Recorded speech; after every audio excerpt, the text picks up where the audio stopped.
রাস্তার কাজের জন্য এই ইটগুলো এখানে নামানো হলো।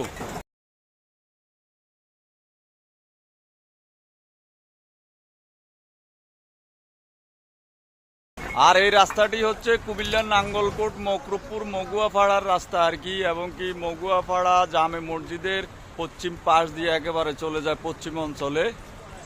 আসলে এই জায়গাটা অনেক ক্ষতিগ্রস্ত, সেই কারণে এই ইটগুলো এখানে নামানো হলো এই রাস্তার কাজের জন্য। আর মগুয়াপাড়ার যে রাস্তাটা এখান থেকে দক্ষিণে চলে যায় সেটাও কমপ্লিট হয়ে গেছে সোলিং।